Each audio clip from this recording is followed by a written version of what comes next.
You're doing what every aspiring real estate investor wants to do. I am living the life that I wanted. And it was hard to get there. That one call is going to save you hundreds, maybe not thousands of dollars. Thousands when they and move thousands out, of the dollars. turnover.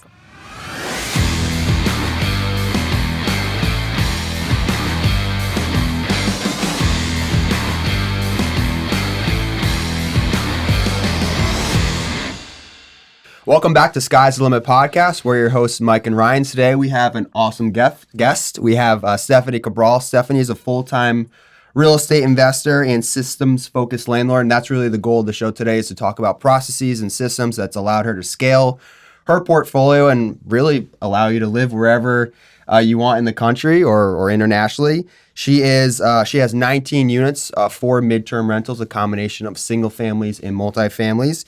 And more importantly, that we'll get into today, is the founder of the Lean Landlord, which is a systems process course, guidebook, you should say, that Stephanie is going to get into. So she also hosts a very, very popular meetup here in Connecticut for a lot of landlords or aspiring landlords and investors.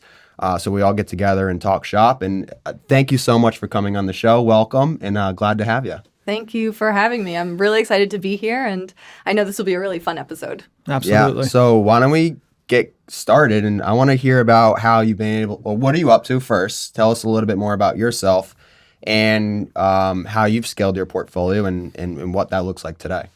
Yeah, so I'm now full-time in real estate as an investor, as an agent. I'm working on some really fun projects because I've been able to pull out of the day-to-day. I self-manage my portfolio, so that's allowed me to have maximum cash flow. And I've really worked on actively creating my passive income to give me that time freedom to do the fun stuff. So like the snapshot of where I am now, I'm working on some fun projects like the Lean Landlord that we talked about, helping other landlords self-manage smoothly, predictably, repeatably. And also I'm working on a new construction project, and I've also just been able to fulfill some like life bucket lists. We were talking before the show about how I'm able to go to Savannah, Georgia for 3 months this winter and avoid That's incredible. January, February, March, and actually half of April. I will be out of state in a much warmer climate. So I'm super, super excited about doing that. And I've done the Caribbean for the past couple years for a month or 2 months, but this is the first time to really take the entire winter. That's amazing. Yeah. I hear really Savannah fun. is absolutely gorgeous. We did a scouting mission about maybe a month ago, just to check it out because we had never been. We chose it because there were direct flights and it had an average winter temperature of 61 degrees or higher, which was pretty much my criteria. Perfect. Perfect for hiking and biking and exploring with like a light jacket. And, I'm not going to hibernate for the winter. We loved Savannah. It was a very manageable city, very walkable, lots of mature trees with the Spanish moss. It was absolutely beautiful, right by the beach. So we're going to really enjoy our winter rather than just survive it this I year. think you're doing what every aspiring real estate investor wants to do, and it's build up your rental portfolio enough where you have enough passive income where you can go to Savannah, Georgia. You could go to Austin, Texas. You could go to Florida and snowbird for 3, 4, 5, 6 months. Because your systems and processes have allowed you to scale your portfolio to a point where you have enough passive income, right? You don't need, and you're a recovering attorney, right? You used to be an attorney. So, I mean, you don't need any more active income, we'll say. Like your rental portfolio supports your lifestyle. Yeah. I mean, it doesn't mean that I'm not done growing. I would say that I'm not at the end point of my career, right? But I'm at a point where I am okay with the passive income that I have, and so I can spend my time building those passion projects, and I've been able to give myself that time freedom and geographic freedom that was so important to me. So when I practiced at the law firm, and I was there for 10 years, I would come home and I was just really exhausted every day, and it wasn't because I had worked so hard or it was really difficult work. It was just because it didn't align with the life that I wanted to live. When I found real estate, for a while, I was doing both. I was working way harder than just at my law firm job. And I would come home and I would be just energized from the work that I was doing and really loving it because I was working for me. I could see the benefits. And, as my portfolio started to take off and I was able to go down in hours and eventually transition, I realized I am living the life that I wanted. And it was hard to get there. But now, you've got that curve, right? Where like I've hit the tipping point and now things are just way more fun. That's incredible, honestly. We left our jobs, our corporate jobs, so to speak. Corporate dropouts. Celebrate, yeah. Raise my glass to you. Cheers. Thank you. Yeah, it's awesome. So it's obviously a great feeling, but You gotta drink. I always You do gotta that. drink. I always do that. Sorry. Leave us hanging here. So I'm really curious about this with everybody I talk to that has left their jobs. So tell me about, let's back up. Tell me about the transition from attorney, because I mean, most attorneys make decent money. Mm-hmm. So I assume you're making decent money, and to make that leap. Tell me about that leap. What was that like? Yeah. So I've always been fully transparent about this. I was underemployed as an attorney. So I graduated during one of the worst times. I graduated in 2009, one of the worst times to find employment. And I found a job at a family firm, right? So I was underemployed. We had an arrangement where I knew that I didn't want to be an attorney very early on. And it was kind of a means to an end. So I'm very happy for the education. It has absolutely made me a better investor. But I knew that wasn't the career path that I wanted. So I actually think that was very helpful in the transition because I didn't have the golden handcuffs that so many investors have that have great W-2s. I also don't have children. I support myself. So, I don't have the baggage that comes. I only need to support one person, right?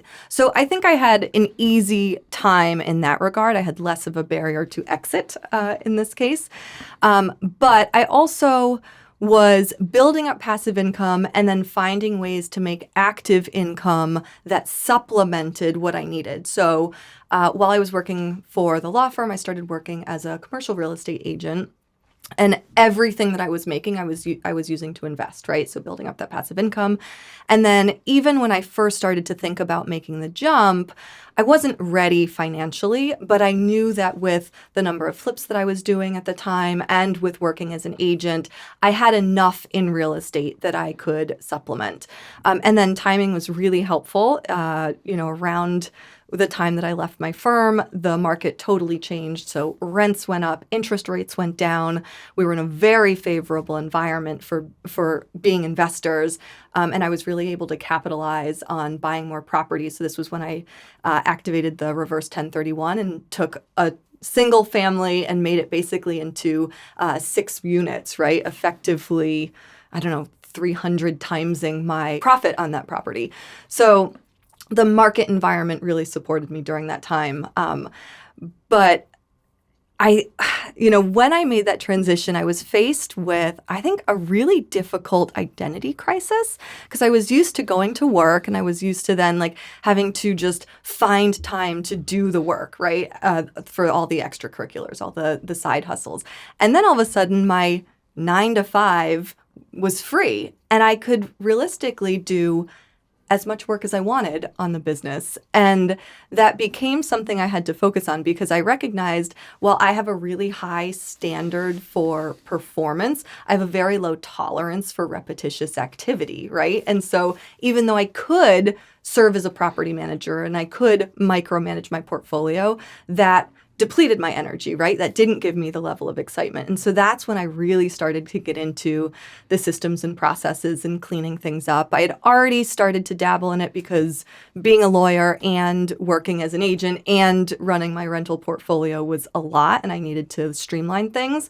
But it's when I realized I had all the time in the world, but I didn't want to be a property manager. But I still wanted to manage my portfolio. That's when the systems and processes became really the priority for me. Yeah. Right. So what does that look like for you today? What does you acquire? Let's just say you acquire a new single family rental, and I want to know about all your systems, both selfishly and I think our listeners want selfishly to know. For sure. Selfishly for sure, definitely but also selfishly. Our listeners I think could benefit as well. So you put a property under contract, everything goes well, you end up closing it. What's the first thing you do or set up? Oh, okay. So day one. I would actually say before you're even looking at going and buying a property and closing on it, you need to back up and you should have systems and processes in place even before then. So I started by looking at this future version of who I wanted to be, what I call my North Star avatar, right? The NSA. So my North Star avatar was someone who has maximum cash flow, is organized and informed about their portfolio, not involved in the day-to-day, and has geographic independence, right? So I looked at, if that is the type of investor that I want to be, what's in my way currently? And so I started with, okay, I still need to do work. I need to have a work environment. So I started with putting a virtual office environment into place, right? Because going to the office and dealing with papers and all of that is not going to be conducive to me going to Savannah for 3 months or going to the Caribbean for a month, right? So I started by putting a virtual environment into place. So Google Workspace is one of the best tools. It's used by solo entrepreneurs. It's used by large corporations. It's absolutely one of the best and most affordable ways to collaborate and store your documents and your checklists and your templates and all of those things, and have remote collaboration, because I use a lot of virtual assistants and third-party teams to help me. So that's a big one. And so just so we know, when you say Google, like, are we talking about like Google Drive, Google Sheets, Google Docs? Yeah, so Google Workspace is the like suite of tools for businesses. And within that suite, you have lots of different apps, and they all function for, a particular reason. So Google Docs is probably Google Drive is probably the one that I use the most, right? It's your virtual storage of files. So it's your filing cabinet storing all the data. You can add other members to it. You don't have to worry about like version control, because it's always syncing the most updated version. My favorite thing. That's Absolutely. when it says like saving and whatever it says up on top, I'm like, oh my God, that's amazing. Is it similar to Dropbox? Or no? I think it's different. It's more of like a whole suite of things. So rather like it's than saving your Word doc and your sheets for Excel and whatever other. You're not even hitting save. It's automatically saving everything. What I really like about Google Workspace is each item that you put in the drive. And so in Google Drive, where you put all your folders in, every folder has a link. Every document has a link, right? And so it's really easy to reference what you are. It's really easy to find what you're referring to when you're talking to members of your team. Like, hey, just completed this, the task. Here's the link for it, right? So super, super easy to just click on it and open it up. Interesting. Yeah. So that allows you to stay organized. But I mean, my biggest question is, you have a vacancy now in one of your rentals, and you're in Savannah, Georgia, thousands of miles away. How are you filling it? Are you hiring a leasing agent to do that, or no? You have a system in process. I have a system in process. Yeah. So in my Google Drive, I have a template for move in, move out, make ready condition, right? And so when a tenant moves out, my handyman is going to get emailed either they're going to get emailed the move out, move in, make ready report. They're going to go in and give a report of what needs to be done, right? And once it's done, or if the previous tenant kept the property in really good shape and we were on good terms, we'll hold open houses while they're still there. We just make sure that we have pictures of it from when it was vacant, so we're not posting their personal items online, right?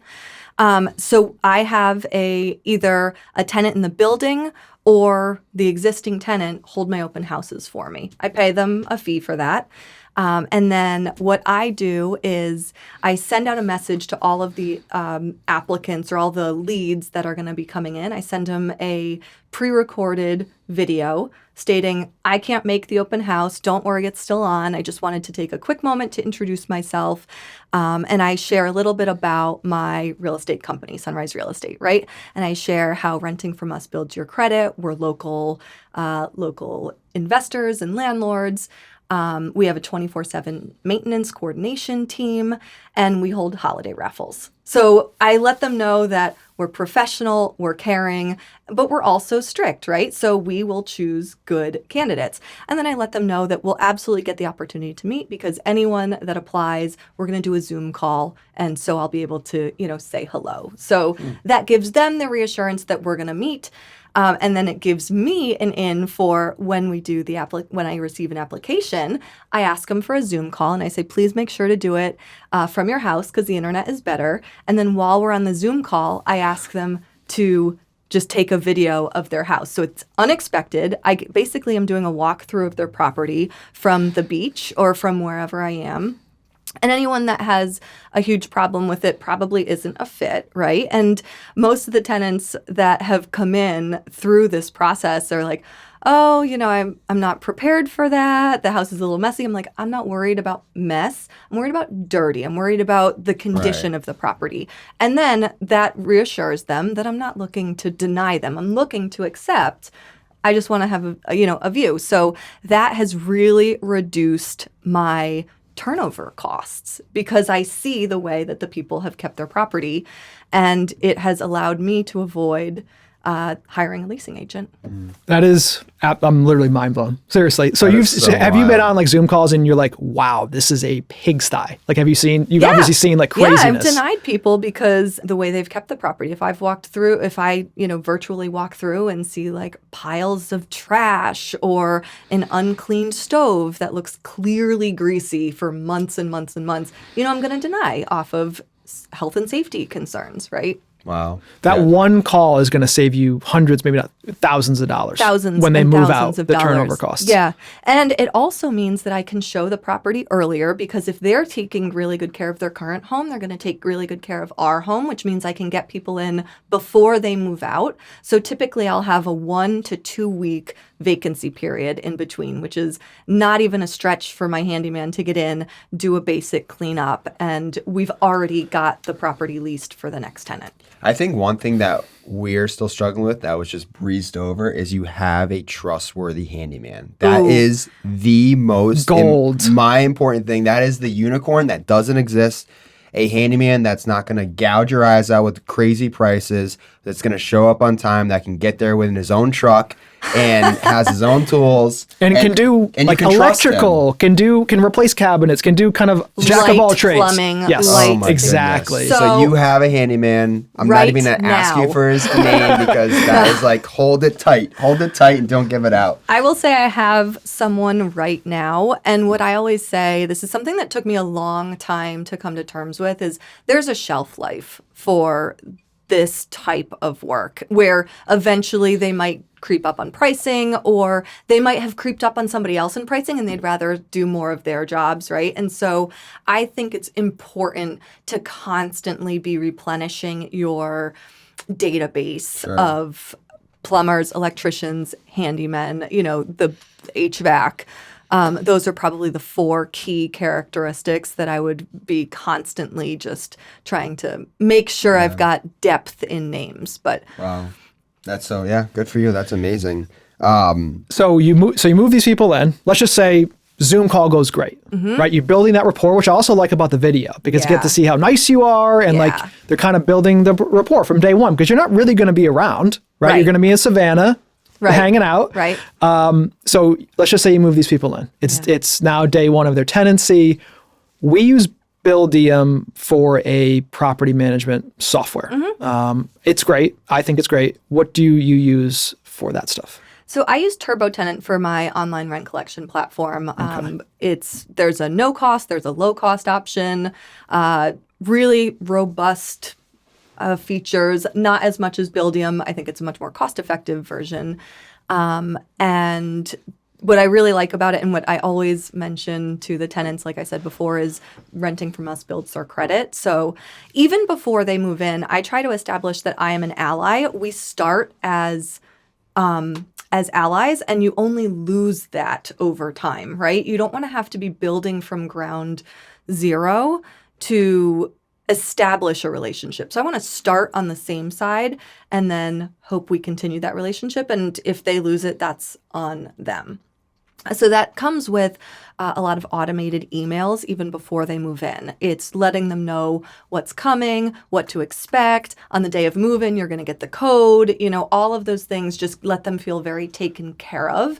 And then here's the move-in condition report. It's your responsibility to get it back to me. And then we follow up 2 days later, just so you know it's due tomorrow, right? So like tons of communication at the beginning. And then even after they move in, there's still a few drip emails that go out to them about how was everything. We want to, just to let you know, this is the maintenance phone number. You can call 24/7, right?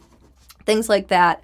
And then I think 2 weeks later, hey, how's it going? And then 6 months later, time flies. And then we just kind of let them into the, into the drips. Is there any specific buy criteria? Because you self-manage everything Yeah. at this point with your systems, and that's amazing. Is there any specific buy criteria you have that you'll say no to other properties, even if they're, $1,000, $2,000 a month cash flow? You're like, I just don't want to self-manage that type of property, or I don't want to be in that type of area. Is there anything you say no to? Yeah. So low class neighborhoods are so much work that I really don't think the amount of time that you spend on micromanaging the tenants and the issues that come up between the neighbors and any tenants in the building, it's just not really worth it. So I have, and I think there's a difference between low income and low class, right? Like low income is fine. Low class is a totally different category. And that's where I really struggle. And I also don't want to have that sort of tyrant dynamic with my tenants, which I think is a little bit necessary in that type of property. So I have one property that is like that. It has required a ton of effort, and now I would say about 2 years after buying it, it has become stabilized with really great tenants. We've been able to bring it up, but the amount of effort that went into it almost isn't worth it, right? Devil's advocate. Totally. Let's hear it. Would you consider buying something like, call it C, D class, where you're maybe, to lower rent, you're going to get more of a troublesome tenant, but you hire a third-party property manager, and you do that because, one, you don't want to deal with the shit that comes along with it, but you're still going to make, maybe twice as much cash flow as if you were going to buy a nice single-family rental in a decent area. So, or you're just like, nope, this is my criteria. I'm only going to self-manage, so I know I could go hire a third-party property manager, and maybe, I won't deal with it. There'll definitely be maybe some more vacancies and whatnot, but I'm still going to make a lot more cash flow. So you kind of get the best of both worlds. You get the cash flow and you don't have to deal with it. Or is that just a no? C plus neighborhoods and better, I would say I'm okay with. I might go to C again, but probably not. And honestly, even if you hire a property manager, there's this great myth that it means it's totally passive. It is not. Thank you. You are still managing that property manager. You're auditing. You're still the one that has the responsibility for all the decisions, right? And so anytime there's a problem that needs to be escalated, who does it escalate to? You, right? So I don't know that it's worth it. So you might as well just do it yourself. So I think our biggest hiccup, because we're 50-50. Mm-hmm. We have properties we manage ourselves, like the building we're in right now. We manage ourselves. We have some systems and processes in place. But others, like we don't self-manage. And it's really just because we don't want to be at dinner with Ryan did a video on this. Like he remembers the exact moment. He was at dinner with his wife and he got a tenant call, and it completely changed his whole demeanor and mood for the rest of the night. Right. He didn't ever want that to happen again. So for a couple $100 a month, he's like, yeah, I'll pay a property manager. So we still have a hybrid of both. So now I'm like, Ryan, should we only buy A, B, C plus class properties and self-manage, or should we go for the higher cash flow and just put a third party? But it always does get escalated up. So I'm like, I'm still torn. I don't know. Yeah, and that actually makes it worse, because if you get a call from your property manager, you know it's a bad call, right? And so I think that it's really important to have some boundaries in place when you self-manage. So like I use a Google Voice number that I have set up for my tenants to call. And on my phone, when it shows up, I don't know which tenant is calling. I just know it's a tenant, right? And I only answer it. I don't ever answer it right away, but I have office hours, 10 to 4. It's great because it will transcribe the voicemail, and I will not look at it if I'm not in a place to do it. I have a maintenance coordination team that's handling maintenance calls, and if it's a administrative question, it's not an emergency, I can get back to it. I also have a virtual assistant. I think that's you have a maintenance line. Yeah, I have a maintenance line. So does it go to your handyman? No. I have a third-party maintenance coordination team based in the Philippines. So this is I have not trained them. I subscribe to their service. Can I get the name of that? Yes. Selfishly? Yeah, that's going to be amazing. Abodea. A-B-O-D-E-A. Obodia. Wow. Abodia. Okay. Because we have Philippines VAs Yeah, we have as well. some VAs. She's amazing. She's awesome. She was trained in real estate, but we had to train her for our systems and processes. Well, also Ryan trained her. But Obodia is specifically for maintenance and repair stuff. Yes. That's and crazy. I've never How heard did you of that. find that? searching again. So I had my North Star avatar, and one of the things that's in my way of not being involved in the day-to-day is I was getting tenant calls, and I just didn't want that anymore. If there's anything, everyone that's listening to this episode, if there's one takeaway, I feel like Abodia is that. It's going to be huge. We're walking out of here when this is done and Googling this place. Abodia, you remember that.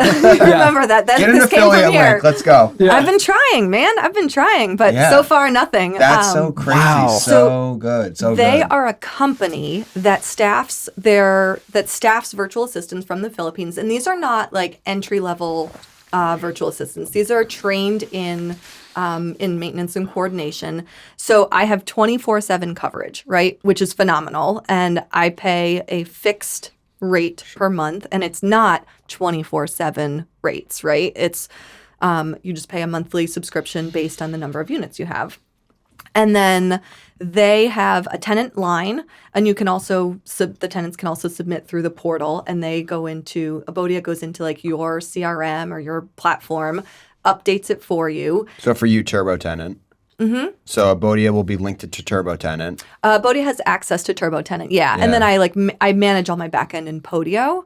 So they'll go in and update, and I think they also have Abodia has their own platform for landlords that don't have like a robust back end. Wow.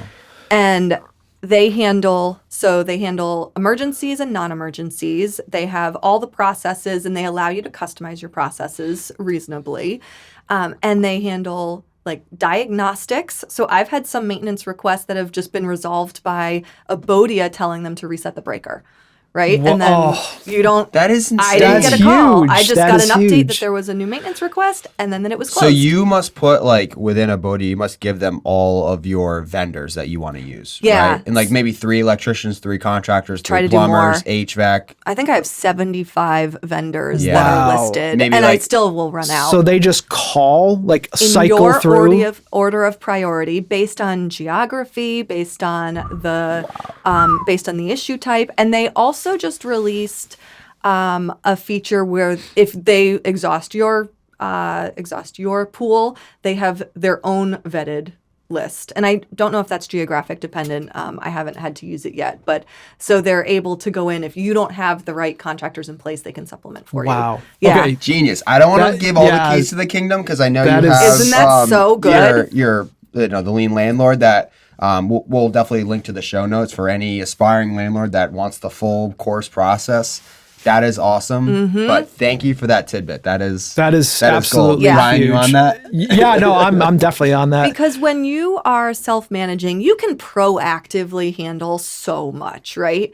But the one thing that is always reactive is maintenance. And if you're just not in a place to tackle it, or if you want to be geographically independent, or if it's something bigger, like you need to be able to pass that off to somebody else. So, okay. Sorry. So I fully understand. Abodia is going to be like your property maintenance type of items. Your Google Voice number, what requests come to you via that channel? Like why would they contact you there? So they might contact me if they like, hey, we're confused about, Rent payment, maybe like I have to be a couple days behind on rent. Normally they don't call, right? Maybe like the first week they'll call just like what day is trash or something like that. But we strongly encourage all of the communication to go through Turbo Tenant. So you can send links, you can send attachments through Turbo Tenant. We like one thread. So if we call, get the message, we'll usually respond on Turbo Tenant just to keep that one thread.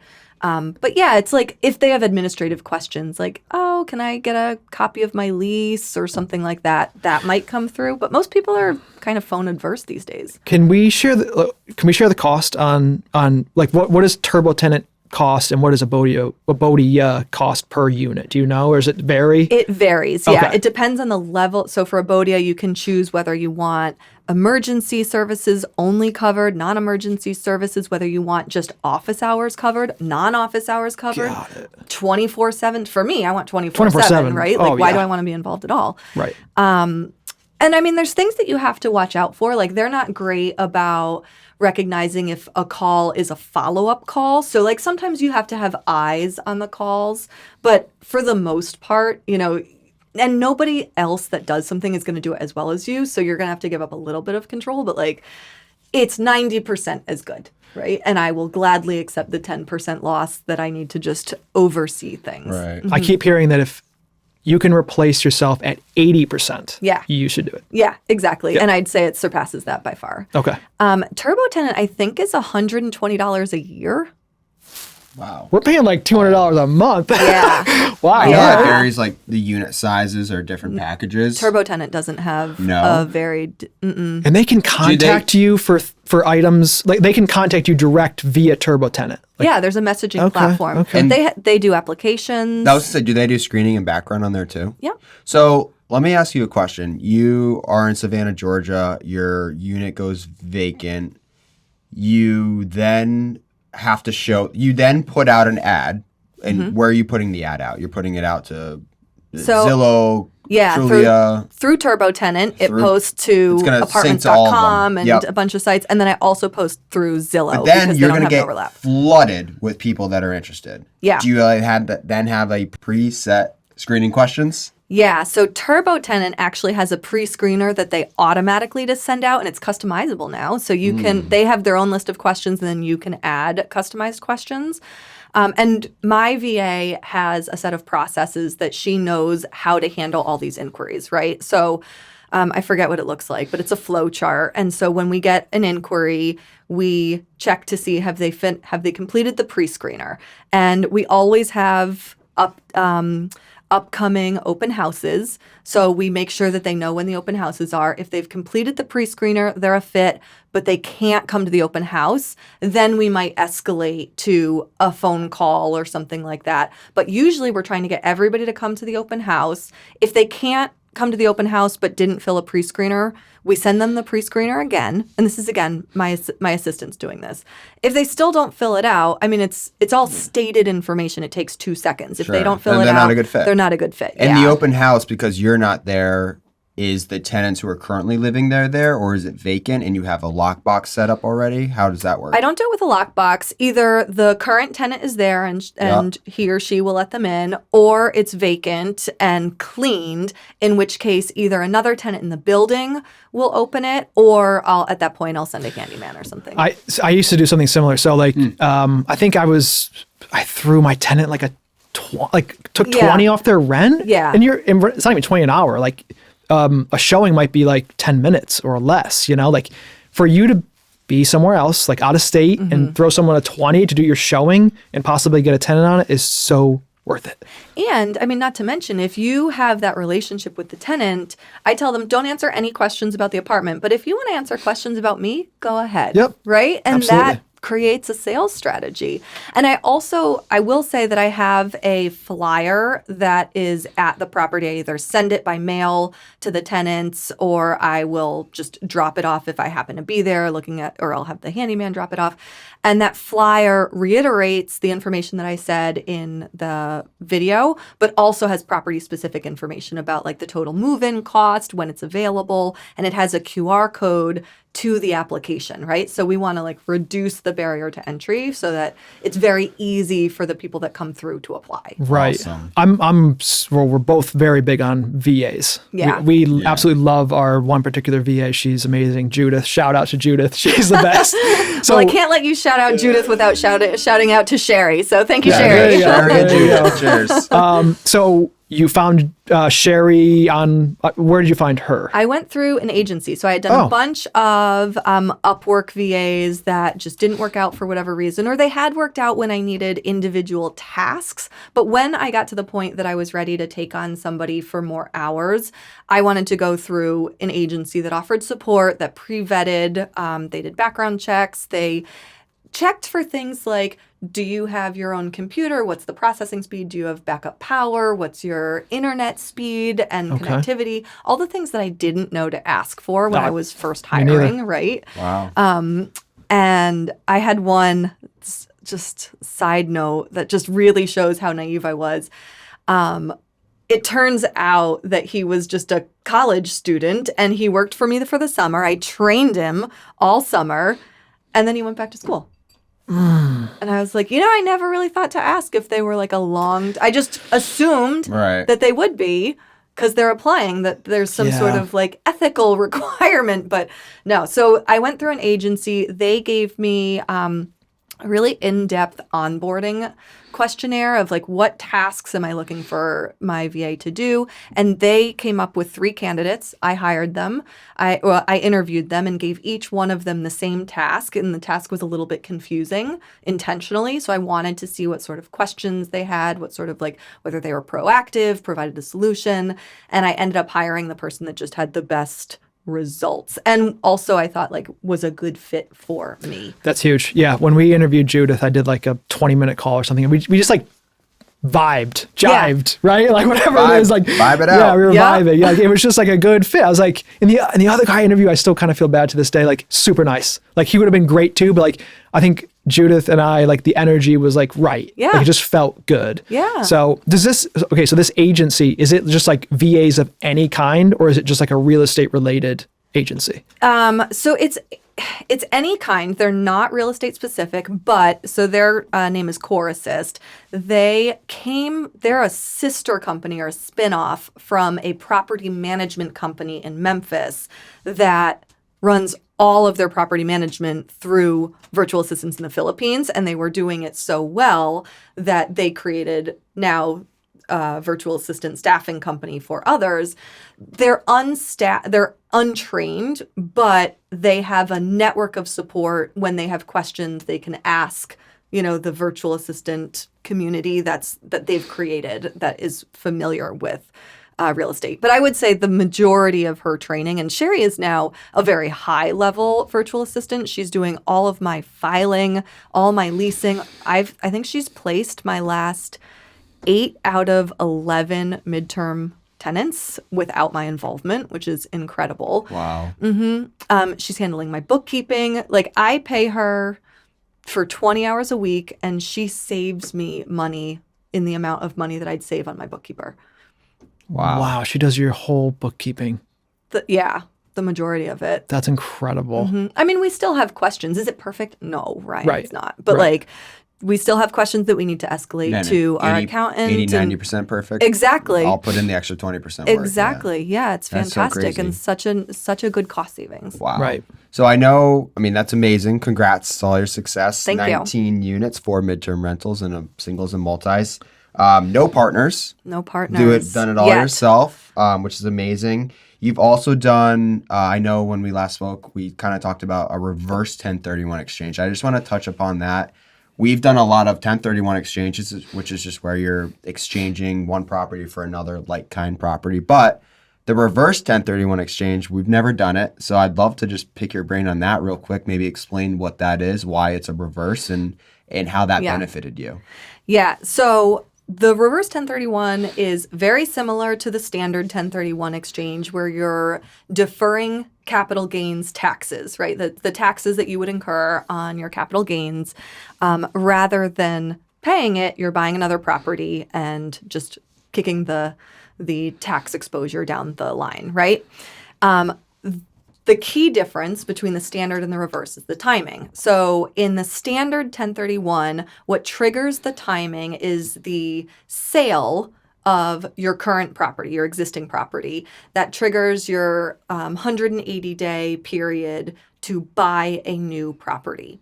That's really difficult in today's environment where deals are very hard to find. And so that 6 months of finding a deal might end up creating this sense of urgency where you're buying a deal that's not really a deal just because you don't want to pay the tax bill on it, right?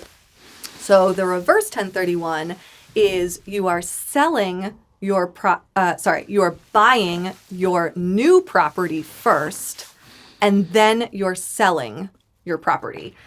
So you have to have the the money up front to buy it. Yes. No one's going to front you the money because typically you use the money from the sale of your property to then 1031 it. Yeah. And those proceeds help fund the new property.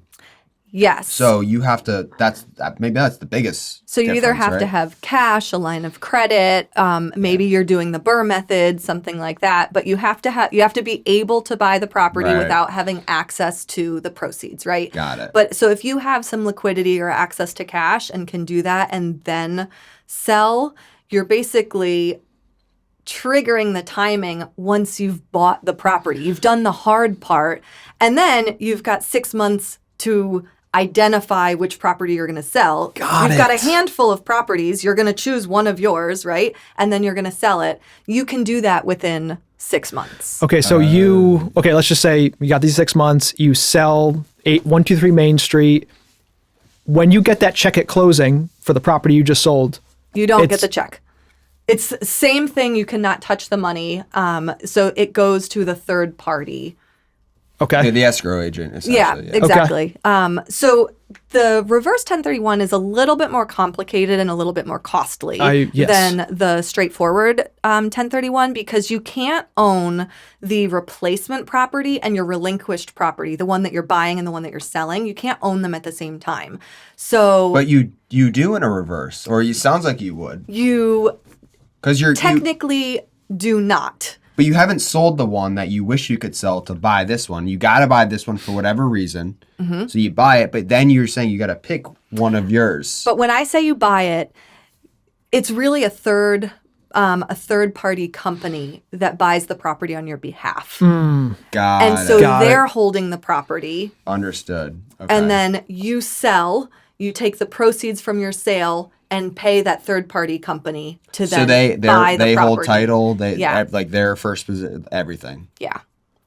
Very interesting. Do you know Dave Foster, 1031? No. ERG. He's a 1031 expert. We're having him on the show in a couple weeks. Can't wait to listen to it. He's going to be on the show. Yeah, that'll be really good. Ask him to get into that one because even though I did it, I don't have a great understanding of what happened. I mean, I really relied on my accountant and my attorney to make sure that it went well, and my qualified intermediary. That's huge. They were so knowledgeable. They were a professional company. What company did you use? 1031. ERG? No, IPX. 1031 IPX. We used you with Dave. Yeah, I know River. Something or another. Riverside, maybe something. Yeah. I think, just going through an established company and making sure they know what they're doing because it's so much exposure. So I think what the question was is how did it affect me? So I took a single family that I had burred. I had put $20,000 in my pocket after I refinanced. It was, great base hit, but it wasn't a cash cow. I think I was making $100 a month profit after all my escrows, right? Like nothing exciting.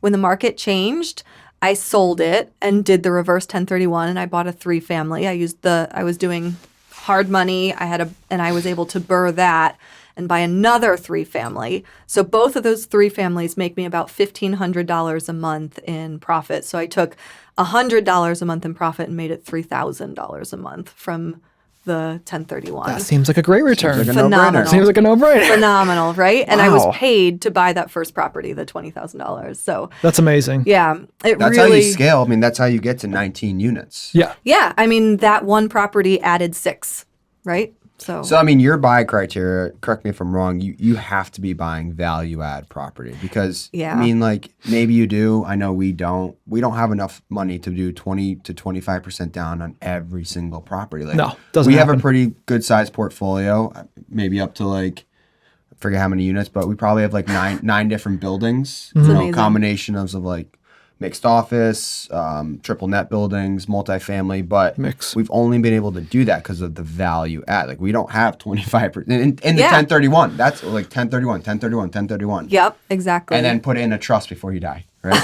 Yeah. Right. Give it to your kids. So, yeah, it's interesting. That's really good. So how are you finding your deals? Because I know you talked a little about lease options. There's online auctions. There's all sorts of stuff. So I have dabbled in all of those. I haven't found any deals in the past 2 years. I haven't bought anything, unfortunately. I would love to. I'm making offers.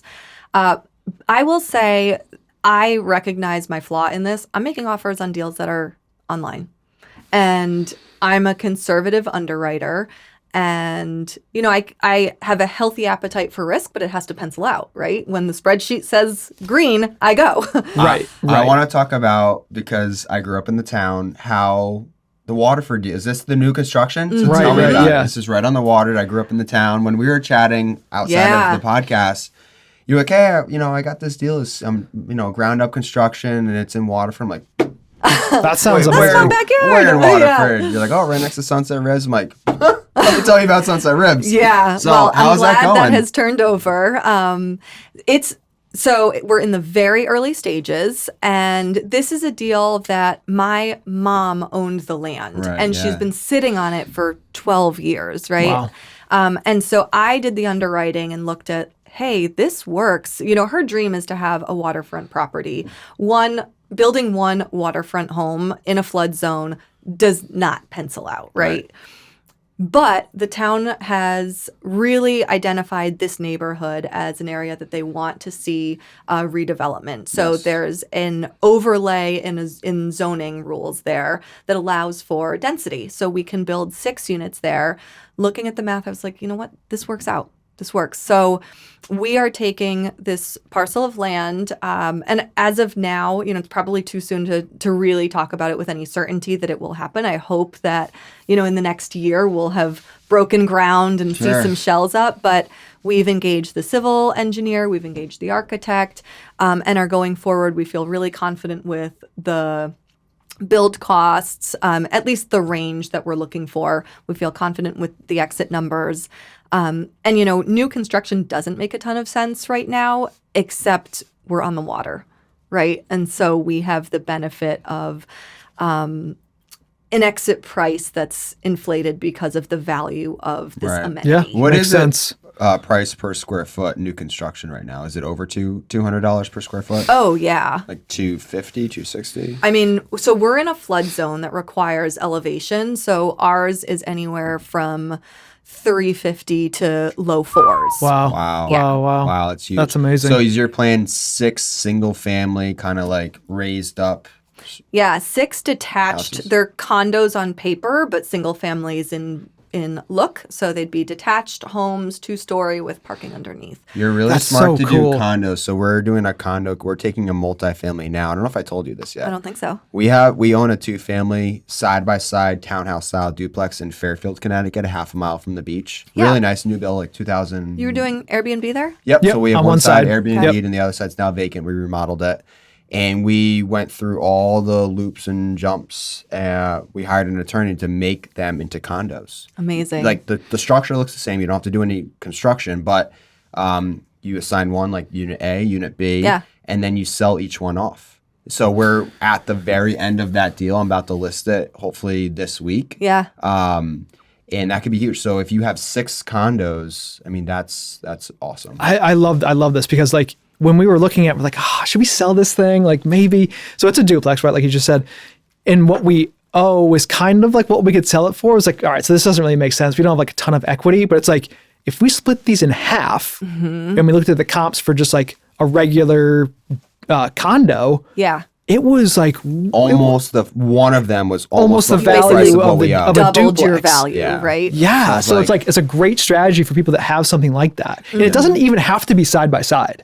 It can be up and down. Right. I noticed think that. the value So will go down a little bit, Yeah. but Yeah. I think side by side multis are the best yeah, way to do a It- condo and Do you conversion. guys, have you taken care of all of the CapEx that's going to be needed in the next 10 Yeah, so years? I'm working with the attorney now in the condo docs, and that's where you're basically assigning. Like, so I don't know what the exact number is, but it might be like 4 or 5 units and under. You don't need an HOA. We only have 2 units, so we definitely don't need an HOA. Yeah, So we have no they're neighbors. HOA. Yeah. Yeah. So, but you do have to assign. Okay, it's a shared roof. If you need a new shingle or you need a roof replacement, like whose responsibility is it? So Yeah. you set that in the condo Yeah. guidelines. So I just finished that. So What a cool exercise. Yeah. it was really interesting. really I'm like, amazing. oh my god, there's a lot of parts to a house. we thought we're just gonna split these things in half and like call it a day. We needed like surveys and like, we're 45 days into this at least. No, at least. And right? it was the whole cost was about $12,500. That's not bad, actually. It's not bad, but that's for 2 units. Right. So Right. We have a times healthy 3. budget Yeah, for some our nice condo soft cost docs. budgets. Yeah, yeah. It was crazy. I mean, when we were interviewing architects, we were at this early stage of, what does the budget look like? And we were hearing like the soft cost, the architect would be a soft cost, right? We were hearing, that the architect alone could be 10% of the construction. And our wild. construction budget is over $4 million, right? Wow. And I was like, there is just no way. Like, imagine what the soft cost would be if your architect alone is $400,000, right? Yeah, so you found one that's cheaper, I crazy. assume? Oh yeah, yeah, Hopefully absolutely. half that costs. Yeah. Right, and like really controlled those soft costs. Yeah. That's amazing. Well, thank you so much for coming on the show. You spit out so much knowledge, so many golden nuggets there. I personally, I'm like, right after this, I want to go look at all of these different processes and tasks and the companies you use to utilize that. So thank you so much. We will link all the show notes to your bio, where people can find more about you. Thank you. You're on LinkedIn, Instagram, Facebook, and we'll link. Do you have a link to the Lean Landlord? Yep, Okay, that's awesome. in there as well. We'll link that. And thank you again so much. I learned a lot. And I really appreciate it. It was awesome. We could have talked for hours. I know. Yeah, no, seriously. And if you liked what you heard today and you want to hear more guests on the podcast, be sure to like and comment your thoughts below. And just remember, sky's the limit. Dive deep and invest in how you want to live. Thank you. See you next time.